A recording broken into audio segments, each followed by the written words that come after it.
ചർച്ചയിലേക്ക്. ചിന്താ ജെറോം, ഇപ്പോൾ വളരെ വേഗത്തിൽ തന്നെ ബോബി ചെമ്മണ്ണൂരിനെ അറസ്റ്റ് ചെയ്തിരിക്കുന്നു. ഇന്നലെ പരാതി, ഇന്ന് അറസ്റ്റ്. വളരെ വേഗത്തിൽ നടപടികളിലേക്ക് കടന്നിരിക്കുന്നു. ഈ അറസ്റ്റോടുള്ള ആദ്യ പ്രതികരണം.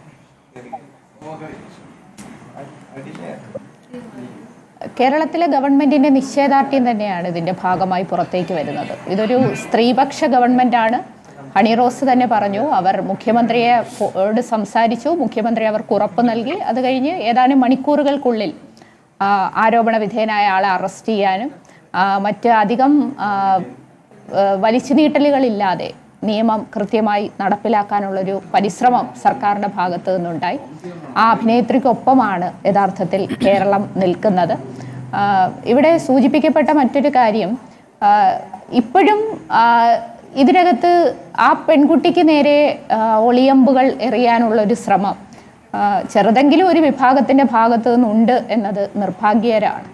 വസ്ത്രധാരണത്തെ സംബന്ധിച്ച് അല്ലെങ്കിൽ മറ്റു പല കാര്യങ്ങൾ, അതിപ്പം ഈ ഒരു കേസിലെന്നല്ല, സ്ത്രീകൾക്ക് നേരെ അതിക്രമം ഉണ്ടാകുമ്പോൾ അതിനെ വഴിതിരിച്ച് വീണ്ടും സ്ത്രീയുടെ നേരേക്ക് ചൂണ്ടുവിരൽ കൊണ്ടുവരാൻ വേണ്ടിയുള്ള ഒരു പരിശ്രമം പണ്ട് മുതലേ ഉണ്ട്. നമ്മളത് പല ചർച്ചകളിലും പറഞ്ഞിട്ടുള്ളതാണ്. ഇപ്പം നിർഭയയുടെ സംഭവം നടന്നപ്പോൾ അസമയത്ത് എന്തിന് യാത്ര ചെയ്തു, അല്ലെങ്കിൽ ആൺ സുഹൃത്തുമായി എന്തിന് യാത്ര ചെയ്തു, ഇങ്ങനെയൊക്കെയുള്ള ചോദ്യങ്ങൾ അന്ന് ഏറ്റവും പ്രധാനപ്പെട്ട ഭരണാധികാരിയുടെ ഭാഗത്ത് നിന്ന് ഉൾപ്പെടെ ഉണ്ടായത് നമ്മളന്ന് കണ്ടതാണ്. യഥാർത്ഥത്തിൽ അത്തരം ചോദ്യങ്ങളൊക്കെ വീണ്ടും വീണ്ടും എന്താണോ സോഷ്യൽ മീഡിയയിലൂടെ ഇവർ ആ കലാകാരിക്ക് നേരെ ചെയ്തത് അതിൻ്റെ ഒരു തുടർച്ചയായി മാറുകയാണ്. അങ്ങനത്തെ അനാവശ്യമായ ഡിസ്കഷൻസ് ശരിക്കും നമ്മുടെ സമൂഹത്തിൽ ഉണ്ടായി വരേണ്ടതല്ല. അതിനൊരു മാറ്റം ഉണ്ടാകണം. ഇദ്ദേഹം പറഞ്ഞ ദ്വയാർത്ഥപ്രയോഗമുള്ള പരാമർശങ്ങൾ അത് സെലിബ്രേറ്റ് ചെയ്യപ്പെടുന്നു എന്നുള്ളതാണ് നമ്മളെ സംബന്ധിച്ച് വലിയ ആശങ്കയുണ്ടാക്കുന്നത്. അത് അദ്ദേഹം തന്നെ തുറന്ന് സമ്മതിക്കുകയാണ്. എൻ്റെ വ്യവസായത്തിൻ്റെ വളർച്ചയ്ക്ക് വേണ്ടി ഞാൻ ഇത്തരം പരാമർശങ്ങൾ നടത്തുന്നു എന്നുള്ളതാണ്. എന്ത് ദൗർഭാഗ്യകരമാണ്. കേരളം പോലൊരു സമൂഹത്തിൽ നമ്മൾ ഒത്തിരി കാര്യങ്ങളിൽ മികവ് നേടിയ നാടാണ്. പക്ഷെ ഈ നാട്ടിൽ ഇപ്പോഴും ഇത്തരം വഷളത്തരങ്ങൾക്ക്, ആഭാസത്തരങ്ങൾക്ക് ഓഡിയൻസ് ഉണ്ടാകുന്നു.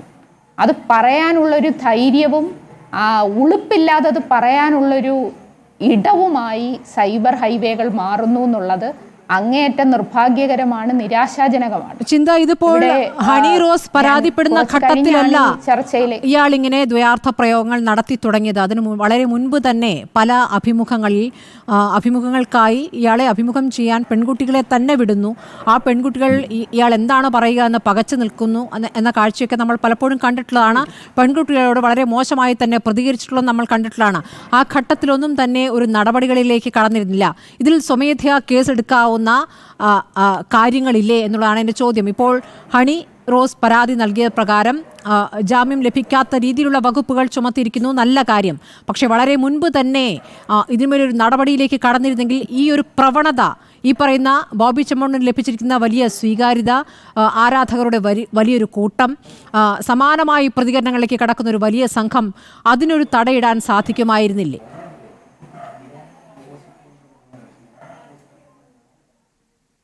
അല്ല, നാം അതിൽ കാണേണ്ട ഒരു കാര്യം, ഇദ്ദേഹം പലപ്പോഴും ദ്വയാർത്ഥ പ്രയോഗങ്ങളാണ് നടത്തുന്നത്.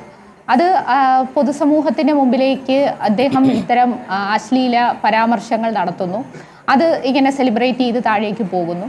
ഇതിനകത്തൊരു കൃത്യമായി ഇതുമൂലം പ്രയാസമുണ്ടായ ഒരു ഇര, അവർക്കുണ്ടായ അനുഭവം തുറന്നു പറയുന്നു, പരാതി പറയുന്ന ഘട്ടത്തിൽ തന്നെ ആ സ്പോട്ടിൽ തന്നെ ആക്ഷൻ ഉണ്ടാവുകയാണ്. അപ്പോൾ അതിൽ നമ്മൾ വളരെ പോസിറ്റീവായി കാണേണ്ട ഒരു കാര്യം, ഇങ്ങനെ പരാതി പറയാൻ, നിയമപരമായ പോരാട്ടം നടത്താൻ ധൈര്യം കാണിച്ചുകൊണ്ട് ഇത്തരം പ്രശ്നങ്ങൾക്ക് ഇരയാകുന്ന സ്ത്രീകൾ മുമ്പോട്ട് വരണം എന്നുള്ളൊരു സന്ദേശം തന്നെയാണ് ആ കലാകാരി മുമ്പോട്ട് വയ്ക്കുന്നത്. നേരത്തെ ഇവിടെ സംസാരിച്ചപ്പോൾ പറഞ്ഞു, അദ്ദേഹത്തോടൊപ്പം വേദി പങ്കിടുന്നതിനകത്ത് ഒരു മോറൽ ഒബ്ലിഗേഷൻ വരികയാണ്. യഥാർത്ഥത്തിൽ യുവജന കമ്മീഷന്റെ ഒക്കെ ചെയർപേഴ്സൺ ആയിരിക്കുന്ന ഘട്ടത്തിൽ ചാരിറ്റിയും ഒക്കെയായി ബന്ധപ്പെട്ട് ക്യാമ്പസിനകത്ത് നടക്കുന്ന പരിപാടിയിലൊക്കെ അദ്ദേഹത്തിന്റെ ക്ഷണമുണ്ടായിരുന്നു. നമ്മളൊക്കെ കലാലയങ്ങൾക്കകത്ത് നടക്കുന്ന പരിപാടികളിൽ ആ വേദികളിലൊക്കെ പങ്കെടുത്തിട്ടുണ്ട്. പക്ഷെ ആ സമയത്തൊക്കെ നമുക്ക് ഇത്തരം ഒരു അനുഭവം ഉണ്ടാകുന്ന സമയത്താണ് നമ്മൾ അതുമായി ബന്ധപ്പെട്ട ശക്തമായ പ്രതികരണം നടത്തുന്നത്. അവരും അവരുടെ ഒരു സെലിബ്രിറ്റി എന്ന നിലയിൽ അവരെ ഒരു ഉദ്ഘാടന ചടങ്ങിന് ക്ഷണിക്കുന്നു, അവർ ആ പരിപാടിയിൽ പങ്കെടുക്കുന്നു. പക്ഷേ അവിടെ വെച്ച് പരസ്യമായി ഒരു സ്ത്രീയെ അധിക്ഷേപിക്കുന്ന നിലയിലേക്കുള്ള പരാമർശങ്ങൾ ഉണ്ടാകുമ്പോൾ അവർ ധൈര്യപൂർവ്വം പരാതി കൊടുത്തു എന്നുള്ളത് ധീരമായ നിലപാട് തന്നെയാണ്. അതിനകത്ത് വീണ്ടും അവരെ മോശപ്പെടുത്താനും അവർക്ക് നേരെ അവരാണ് കുറ്റക്കാരി എന്നുള്ള നിലയിലേക്ക് ഇതിനെ വളച്ചു തിരിച്ചു കൊണ്ടുവരുവാനും ശ്രമിക്കുക എന്ന് പറയുന്നത് ഒട്ടും നമുക്ക് അംഗീകരിക്കാൻ കഴിയുന്ന കാര്യമല്ല. അത് അംഗീകരിക്കാൻ കഴിയില്ല ചിന്ത. ഇതിപ്പോൾ ഇവിടെ ഒരുപാട് വ്യവസായികളുണ്ട്, ഒരുപാട് ലാഭം കൊയ്യുന്ന വ്യവസായികളുണ്ട്. ഇവരാരും തന്നെ സ്ത്രീകളെ ഉപയോഗിച്ച് അല്ലെങ്കിൽ സ്ത്രീകളെ അപമാനിച്ചുകൊണ്ട് ലാഭം കൊയ്യാൻ നിന്നിട്ടില്ല. ഇപ്പോഴും ഈ പ്രതികരണങ്ങൾ നടത്തുമ്പോൾ താനൊരു തെറ്റും ചെയ്തിട്ടില്ല എന്ന് പറയുകയും തൻ്റേതൊരു മാർക്കറ്റിംഗ് തന്ത്രമാണ് എന്ന് പറയുകയും സ്ത്രീയുടെ ശരീരഭാഗങ്ങളെ ദ്വയാർത്ഥ പ്രയോഗങ്ങളിലൂടെ വർണ്ണിച്ചുകൊണ്ട് അതുവഴി ഒരു നേട്ടം ഉണ്ടാക്കുന്നത് ആ മാർക്കറ്റിംഗ് തന്ത്രം അയാളുടെ വിജയിച്ചിട്ടുമുണ്ട്. അത് ലാഭം ഉണ്ടാക്കാൻ കഴിയുന്നുമുണ്ട്. അങ്ങനെ ലാഭം ഉണ്ടാക്കാൻ കഴിയുന്ന ഒരു വിപണി കേരളത്തിൽ ഉണ്ടാക്കിയെടുക്കുന്നതിന് അങ്ങനെ അതിന് തടയിടാൻ പറ്റാത്തതിന് പിന്നിൽ സർക്കാർ അതിനോട് മുഖം തിരിച്ചു എന്നുള്ളതല്ലേ ഒരു കാരണമായി മാറുന്നത്. ഇപ്പോൾ ശരി, ഒരു പരാതി നേരിട്ടെത്തുന്ന ഘട്ടത്തിൽ നടപടിയെടുത്തിരിക്കുന്നു, വേഗത്തിലെടുത്തു, നല്ല കാര്യം. പക്ഷേ ഇതുവരെ എത്തിച്ചതിൻ്റെ ഉത്തരവാദിത്തം ആർക്കാണ്? ഏതെങ്കിലും ഒരു സർക്കാരിനെയല്ല ഞാൻ പറയുന്നത്. അത് പൊതുവേ നമ്മുടെ സമൂഹത്തിന് വന്നിട്ടുള്ള ഒരു മാറ്റത്തിൻ്റെ ഭാഗമായിട്ടാണ്. കാരണം ഇത്തരം വഷളത്തരം പറയുന്നവർ എന്തുകൊണ്ട് ഗ്ലോറിഫൈ ചെയ്യപ്പെടുന്നു, എന്തുകൊണ്ട് അവർ സെലിബ്രേറ്റ് ചെയ്യപ്പെടുന്നു, അത് നമ്മൾ വളരെ ആഴത്തിൽ മനസ്സിലാക്കേണ്ട കാര്യമാണ്. കാരണം സ്ത്രീവിരുദ്ധ പരാമർശങ്ങൾ നടത്തിയാൽ അല്ലെങ്കിൽ മനുഷ്യത്വരഹിതമായിട്ടുള്ള പരാമർശങ്ങൾ നടത്തിയാൽ അതൊക്കെ പ്രചരിപ്പിക്കാനും ആസ്വദിക്കാനും തയ്യാറാകുന്ന മാനസികാവസ്ഥ എന്തുകൊണ്ടാണ്? നമ്മൾ വളരെ വിശാലമായ അർത്ഥത്തിൽ അതിനെ കാണണം. കാരണം പലപ്പോഴും പല പെൺകുട്ടികളുടെയും ദുരനുഭവങ്ങൾ ഞാനുമായി പലരും പങ്കുവച്ചിട്ടുണ്ട്. ഒരു കുട്ടി എൻ്റെ അടുത്ത് ഒരു പരാതിയുമായി വന്നത് ആ കുട്ടിയുടെ ചിത്രം മറ്റൊരാൾ പ്രൊഫൈൽ ചിത്രമായി ഉപയോഗിക്കുകയാണ്. വേറൊന്നും ചെയ്യുന്നില്ല, പക്ഷെ ആ കുട്ടിയുടെ ചിത്രം ഒരാളുടെ ഫേസ്ബുക്ക് പേജിൻ്റെ പ്രൊഫൈൽ പടമാണ്. അപ്പം ഇത് മാറ്റണമെന്ന് നിരന്തരമായി ഈ കുട്ടി ആവശ്യപ്പെട്ടിട്ട് മാറ്റുന്നില്ല. അപ്പം ഈ കുട്ടിക്ക് ഇതിനകത്ത് എന്ത് നടപടി സ്വീകരിക്കാൻ സാധിക്കും? അപ്പോൾ അവരുടെ ചിത്രം മോശപ്പെട്ട തലത്തിലൊന്നും അല്ല, പക്ഷെ അദ്ദേഹത്തിൻ്റെ ഫേസ്ബുക്കിൻ്റെ DP ആയിട്ട് പ്രൊഫൈൽ പിക്ചറായിട്ട് ഉപയോഗിക്കുകയാണ്. അപ്പം ഇങ്ങനെയുള്ള നിരവധി അനുഭവങ്ങൾ, ആ കുട്ടി അനുഭവിച്ച മാനസിക സമ്മർദ്ദം, ആ കുട്ടിയുടെ സുഹൃത്തുക്കൾ, ബന്ധുക്കൾ, പരിചയക്കാരെല്ലാം ചോദിക്കുന്നു എന്തുകൊണ്ട് ഇങ്ങനെ ഉപയോഗിക്കുന്നു, ഈ കുട്ടിക്ക് ഉത്തരം പറയാൻ പറ്റാതെ വരുന്ന അനുഭവങ്ങൾ. അപ്പോൾ അവിടെയൊക്കെ ഇടപെടാനും അതിനകത്തൊക്കെ നിയമപരമായ ആ കുട്ടിക്ക് വേണ്ട പിന്തുണ നൽകാനും ഒക്കെ യൂത്ത് കമ്മീഷന്റെ ചുമതലയിൽ ഇരിക്കുന്ന സമയത്ത് എനിക്ക് കഴിഞ്ഞിട്ടുണ്ട്. അങ്ങനെ ഒരുപാട് അനുഭവങ്ങൾ ഇത്തരം അങ്ങനെ ചുമതലയിൽ ഇരിക്കുന്ന ആൾക്ക് തന്നെ ഇത്തരത്തിൽ സൈബർ ഇടത്ത് മോശം അനുഭവമാണ് എന്നൊരു കാര്യം കൂടി ചിന്തയെ സംബന്ധിച്ചുണ്ടല്ലോ. ചിന്ത ഇപ്പോൾ ചിന്തയ്ക്കെതിരെ ഉണ്ടാകുന്ന മോശം പ്രയോഗങ്ങൾ, പ്രതികരണങ്ങൾ, ഇതിലൊക്കെ തന്നെയും നിയമ നടപടികളിലേക്ക് ചിന്ത കടന്നിട്ടുണ്ടായിരുന്നു. അങ്ങനെ നിയമ നടപടികളിലേക്ക് കടക്കുമ്പോൾ അതിന്റെ വേഗം എത്രത്തോളം ഉണ്ടായിരുന്നു? തീർച്ചയായിട്ടും ഇപ്പം എനിക്കെന്ന് മാത്രമല്ല പൊതുരംഗത്ത് ഇടപെടുന്ന എല്ലാ സ്ത്രീകൾക്കും ഈ ഒരു പ്രയാസം അനുഭവിക്കുന്നുണ്ട്. ഇനി പൊതുരംഗത്തൊന്നും ഇടപെടാത്ത സ്ത്രീകളാണെങ്കിൽ പോലും ഞാനിപ്പോൾ പറഞ്ഞില്ലേ, ഈ കുട്ടിയെ സംബന്ധിച്ച് ഒരു സ്കൂൾ വിദ്യാർത്ഥിനിയാണ്, ആ കുട്ടിക്ക് ഇങ്ങനെ ഒരു അനുഭവം ഉണ്ടാകുന്നു. അപ്പം സ്മൃതിക്കും സമാനമായ അനുഭവങ്ങൾ ഉണ്ടായിട്ടുണ്ട്, എനിക്കുണ്ടായിട്ടുണ്ട്. മേഖലയിൽ നിൽക്കുന്ന എന്തിന് ലോകം തന്നെ ആദരിച്ചിട്ടുള്ള നമ്മുടെ ഏറെ സ്നേഹിക്കുന്ന ശൈല ടീച്ചറിനുൾപ്പെടെ അല്ലെങ്കിൽ ഇടതുപക്ഷത്തുള്ള വനിതകൾ, ഏത് രംഗത്തുള്ള രാഷ്ട്രീയ പ്രവർത്തകരായാലും സിനിമാ പ്രവർത്തകരായാലും ഇവർക്കെല്ലാം ഈ അനുഭവങ്ങൾ ഉണ്ടാവുകയാണ്. അപ്പം തുടക്കത്തിൽ തന്നെ സ്മൃതി സൂചിപ്പിച്ചു, ഒരു പൊതുവേദിയിൽ വെള്ളം കുടിക്കുന്ന ഒരു ഫോട്ടോ എടുത്തിട്ട് അതിനെ ഇങ്ങനെ പ്രചരിപ്പിക്കുകയാണ്. അപ്പം ഇതിൽ നമ്മൾ പിന്നീട് ഇതൊക്കെ ന്യായീകരിക്കേണ്ടി വരുന്നു. ഇതിൻ്റെ സത്യം എന്താണെന്ന് നമ്മൾ പിന്നീട് പറയേണ്ടി വരുന്നു, ക്ലാരിഫൈ ചെയ്യേണ്ടി വരുന്നു, നമ്മൾ അതിൻ്റെ പിന്നാലെ പോകേണ്ടി വരുന്നു. അതൊരു ദുർസ്ഥിതി തന്നെയാണ്. നമ്മുടെ പലപ്പോഴും നമ്മൾ വളരെയധികം സന്തോഷിക്കേണ്ട പല സമയങ്ങളിലും ഇതിൻ്റെ വിശദീകരണം നൽകി പിന്നാലെ നടക്കേണ്ടി വരുന്ന ഒരു സ്ഥിതിയിലേക്ക് നമ്മുടെ നാട്ടിൽ സ്ത്രീകൾക്ക് എത്തപ്പെടേണ്ട ഒരവസ്ഥ. കേസിന് പോയാലോ ചിന്ത എത്ര വർഷമെടുക്കുന്നു? ഇന്ന് ഭാഗ്യലക്ഷ്മി രാവിലെ പ്രതികരിച്ചത് അതാണ്.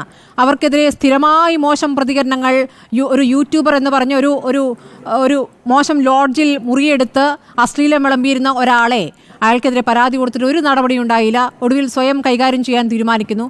ഒരു സംഘം സ്ത്രീകൾക്കൊപ്പം ചെന്ന് അയാളെ മർദ്ദിക്കുന്നു. അയാളെ പോലീസ് അറസ്റ്റ് ചെയ്ത് കൊണ്ടുപോകുന്നുണ്ട്. പിന്നീടുണ്ടാകുന്ന കേസ് എന്ന് പറയുന്നത് അയാളെ മർദ്ദിച്ചു എന്ന കേസാണ്. അപ്പോൾ അങ്ങോട്ടും ഇങ്ങോട്ടും കേസ് കൊടുക്കുന്ന രീതിയിൽ ഇപ്പോൾ 8 വർഷമായി അതിൻ്റെ പിന്നാലെ നടക്കുന്നു. ഇതാണ് സാധാരണ ഒരു സ്ത്രീയെ സംബന്ധിച്ച്. അവർ സാധാരണ സ്ത്രീയല്ല, അറിയപ്പെടുന്ന സിനിമാ പ്രവർത്തകയാണ്. അവർക്ക് പോലും അനുഭവം, മാലാ പാർവതിക്കും സമാനമായ അനുഭവങ്ങളുണ്ട്. അപ്പോൾ ഇതിന്റെ ഒരു വേഗം എത്രത്തോളമുണ്ട്? ഇതിപ്പോൾ നോക്കൂ, ഇന്നിപ്പോൾ അറസ്റ്റ് ഉണ്ടായിരിക്കും, നാളെ കോടതി എടുക്കുന്ന തീരുമാനമാണ് ഏറ്റവും പ്രധാനം എന്നുള്ളത് ശരിയാണ്. ഹണി റോസിന് മുഖ്യമന്ത്രിയെ വിളിക്കാം, ഹണി റോസിന് DGPയെ വിളിക്കാം. ഇതൊന്നും പറ്റാത്ത ആളുകളുണ്ട് ഇവിടെ. അവരെന്തു ചെയ്യും? അല്ല, ആർക്കായാലും പരാതി കൊടുക്കാനും ആർക്കായാലും ആ പരാതിയിന്മേൽ നടപടി സ്വീകരിപ്പിക്കുന്നതിന് വേണ്ടി ഇടപെടാനുമുള്ള സംവിധാനമെല്ലാം ഇവിടെയുണ്ട്. നിയമപരമായ അത്തരം സാധ്യതകളെല്ലാം ഉണ്ട്. ഇപ്പം ഞാൻ നിരവധി വിഷയങ്ങൾക്കകത്ത് പരാതി കൊടുത്തിട്ടുണ്ട്, അതിനകത്ത് അറസ്റ്റ് ഉണ്ടായിട്ടുണ്ട്. സഖാവ് VSന്റെയും ഞങ്ങളുടെയും ഒക്കെ ചിത്രങ്ങൾ ഉപയോഗിച്ചുകൊണ്ട്, മുൻ മുഖ്യമന്ത്രി അദ്ദേഹത്തിന്റെ ചിത്രം ഉപയോഗിച്ചുകൊണ്ട് നടന്നതിൽ അത് ഓപ്പറേറ്റ് ചെയ്ത ആള്, ആ പ്രൊഫൈൽ ഓപ്പറേറ്റ് ചെയ്ത ആള് വിദേശത്തായിരുന്നു. അദ്ദേഹത്തെ അവിടെ നിന്ന് വരുത്തി അറസ്റ്റ് ചെയ്യുന്നതുൾപ്പെടെയുള്ള നടപടികൾ ഉണ്ടായിട്ടുണ്ട്. അപ്പം നിയമപരമായി നമ്മൾ പോരാടുകയാണെങ്കിൽ ഉറപ്പായിട്ടും അതിനകത്ത് നമുക്ക് ലക്ഷ്യം കൈവരിക്കാൻ സാധിക്കും. പിന്നെ സ്വാഭാവികമായും ഇത്തരം കാര്യങ്ങൾക്കകത്ത് കാലതാമസങ്ങൾ ഉണ്ടാകും. പക്ഷേ നിയമം കർശനമായി നടപ്പിലാക്കാൻ ആർജവത്തോടുകൂടി നമ്മൾ നിൽക്കുക, നമ്മൾ ആ നിയമ നടപടിയുമായി മുമ്പോട്ട് പോകുക എന്നുള്ളതാണ് ഇക്കാര്യത്തിൽ ചെയ്യേണ്ടത്. ഇതിലുണ്ടാകുന്ന ഒരു ട്രോമയെന്ന് പറഞ്ഞാൽ നമ്മൾ ഈ കാര്യവുമായി മുമ്പോട്ട് പോകുന്ന സമയത്ത് മറ്റ് ഡിസ്കഷൻസ് ഉണ്ടാകുന്നു എന്നുള്ളതാണ്. ഇത് സംബന്ധിച്ച വിവിധ തരത്തിലുള്ള വിചാരണകൾ, ഇപ്പം ഇവിടെ പറഞ്ഞതുപോലെ തന്നെ എതിരഭിപ്രായം പറയാനായിട്ട് ഒരു കൂട്ടർ വരുന്നു. ഇപ്പം പലയിടത്തും ഞാൻ പലരുടെയും പരാമർശങ്ങൾ കേൾക്കുമ്പോൾ അദ്ദേഹം ക്ഷമ പറഞ്ഞില്ലേ, അവർക്കങ്ങ് ക്ഷമിക്കാമായിരുന്നു എന്നൊക്കെയാണ് രാഹുൽ ഈശ്വർ ഒരു വേദിയിൽ പറയുന്നത്. കാരണം എന്താന്ന് വെച്ചാൽ ചാരിറ്റി നടത്തുന്നുണ്ടല്ലോ ഒരു വശത്ത് ചാരിറ്റി നടത്തുന്നുണ്ടല്ലോ, അപ്പോ ഇപ്പുറത്ത് ലാഭം ഇങ്ങനെയും കൊയ്യാം. ഇതാണ് വ്യാഖ്യാനം. എന്ത് പറയാനാണ്, ഇങ്ങനെ ഒരു സ്ഥിതിയിലേക്ക് നമ്മുടെ സമൂഹത്തെ എത്തിക്കുക എന്ന് പറയുന്നത്, സാക്ഷര കേരളം എന്ന് പറഞ്ഞാൽ നമ്മൾ അഭിമാനിക്കുമ്പോൾ ദൗർഭാഗ്യകരമാണ്. ഞാനത് മറ്റൊരു വേദിയിൽ പറഞ്ഞിരുന്നു. എനിക്ക് പ്രതീക്ഷയുണ്ട്. കാരണം ഫേസ്ബുക്കിൽ ഉണ്ടാകുന്ന ഹെയ്റ്റ് അല്ലെങ്കിൽ ഇത്തരം അശ്ലീല പരാമർശങ്ങളെക്കാൾ താരതമ്യേന കുറവാണ് ഇൻസ്റ്റയിൽ. അതായത് വളർന്നു വരുന്ന തലമുറ ഇത്തരം കാര്യങ്ങളിൽ കുറച്ചുകൂടി കോൺഷ്യസ് ആണ്. അവർ വളരെ നല്ല രൂപത്തിൽ ഇടപെടാൻ ശ്രമിക്കുന്നുണ്ട്. പൂർണ്ണമായും ഇല്ല എന്ന് പറയുന്നില്ല. അവിടേക്കും ഇപ്പോൾ ഇടിച്ചു കയറാനും കടന്നു വരാനും ഇത്തരം മോശപ്പെട്ട പരാമർശങ്ങൾ നടത്താനും ഒക്കെ പലരും പരിശ്രമിക്കുന്നുണ്ട്. എങ്കിലും പുതിയ തലമുറയ്ക്ക്, നമ്മുടെ കുട്ടികൾക്ക്, അവർക്ക് കുറച്ചുകൂടി ഇത്തരം വിഷയങ്ങൾക്കകത്ത് എങ്ങനെയാണ് പ്രതികരിക്കേണ്ടത്, ഏതാണ് സ്ത്രീവിരുദ്ധമായ പരാമർശങ്ങൾ പാടില്ല, മനുഷ്യത്വരഹിതമായ പരാമർശങ്ങൾ പാടില്ല, സ്ത്രീയുടെ നിറത്തെക്കുറിച്ച്, അവളുടെ ചിരിയെക്കുറിച്ച്, അവളുടെ ശരീരത്തെക്കുറിച്ച് നിങ്ങൾക്ക് നിലപാടിൽ വ്യത്യസ്തതയുണ്ടെങ്കിൽ അത് പറയൂ. അതിനപ്പുറത്തേക്ക് ഒരാളുടെ, ആർക്കാണ് മറ്റൊരാളുടെ, അവളുടെ ശരീരം അവളുടെ അവകാശമാണ്. എന്ത് വസ്ത്രം ധരിക്കണമെന്ന് മറ്റാർക്കും പറയാൻ അവകാശമില്ല. നിങ്ങൾ ആഗ്രഹിക്കുന്നത് പോലെ പെരുമാറേണ്ട ഒരു ഉത്തരവാദിത്വവും സ്ത്രീയെ സംബന്ധിച്ചില്ല. അസമയം എന്ന് പറഞ്ഞാൽ ഏതാണ് അസമയം? മാന്യമായ വസ്ത്രം എന്ന് പറഞ്ഞാൽ ആ മാന്യത ആരാണ് നിശ്ചയിക്കുന്നത്? അപ്പൊ ഇതെല്ലാം നമുക്ക് മുമ്പിലെ ചോദ്യങ്ങളാണ്. അപ്പൊ ഇതൊക്കെ പറഞ്ഞ് ഈ കുറ്റക്കാരനായിട്ടുള്ള ആളെ ന്യായീകരിക്കാൻ വരുന്നവർ, അത് ലജ്ജാകരമാണ്. അവർ കൂടുതൽ അപഹസിക്കപ്പെടുകയാണ് ചെയ്യുന്നത്. അതുകൊണ്ട് അത്തരം ന്യായീകരണ തൊഴിലാളികൾ അതിൽ നിന്നും പിന്നോട്ട് പോകണം.